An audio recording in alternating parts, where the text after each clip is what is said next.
The city of Chicago knows the sound of sirens.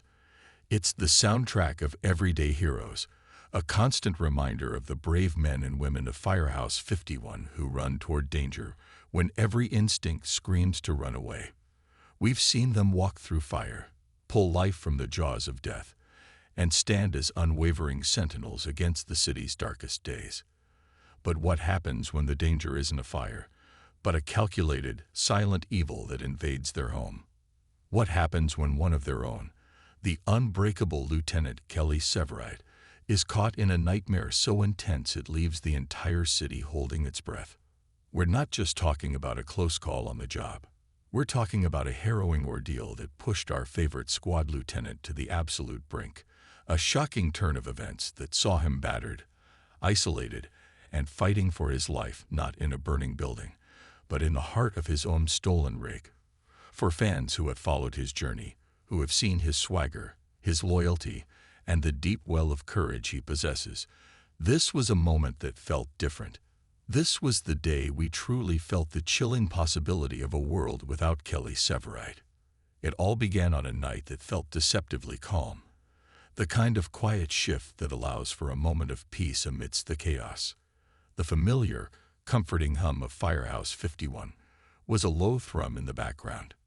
Picture it: the faint smell of engine oil, the gleaming red paint of Truck 81 under the bay lights, and Severide, lost in the simple, honest work of cleaning his equipment.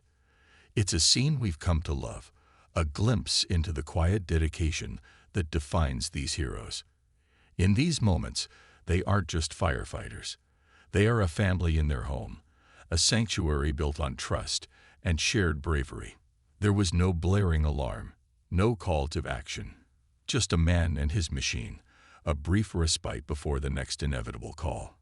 But the silence of that night was a liar.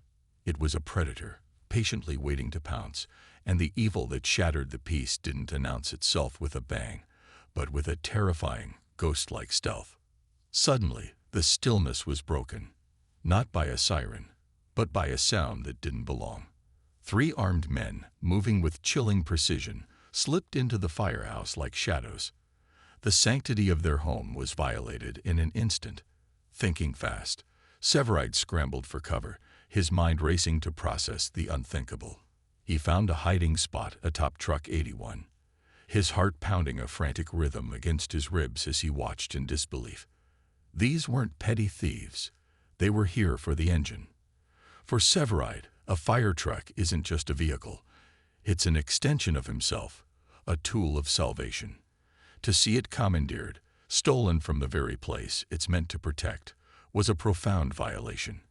With him trapped as an unseen, unwilling passenger, the massive engine roared to life and sped out into the night, leaving a gaping hole in the heart of the firehouse and carrying its most valuable asset into unknown, terrifying danger.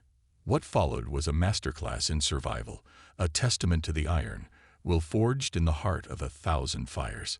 Miles from home, careening across state lines, Severide wasn't just a victim. He was a warrior assessing his battlefield. When the truck finally stopped and 2 of the gunmen left, he saw his opening.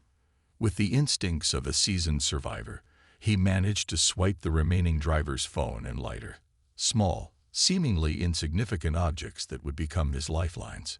The tension was palpable. He was alone, unarmed, and trapped with a man holding the gun. But this is Kelly Severide.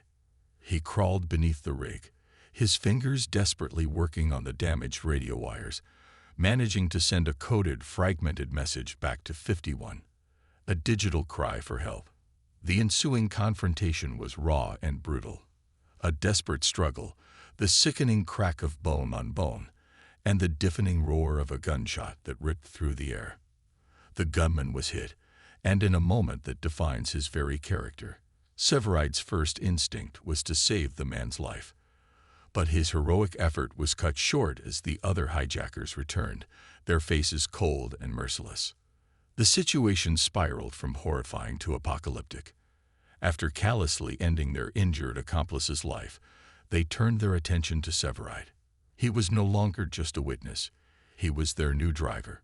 And then came the gut-wrenching reveal. The truck was loaded with explosives. They were using this symbol of hope and rescue as a Trojan horse for a devastating terrorist attack.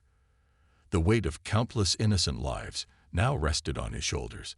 In a move of sheer, desperate brilliance, he used the stolen phone to call Stella, his voice a carefully controlled mask of compliance as he spoke loudly to his captors, feeding his family at 51 the details of the horrifying plan, praying they could track the signal.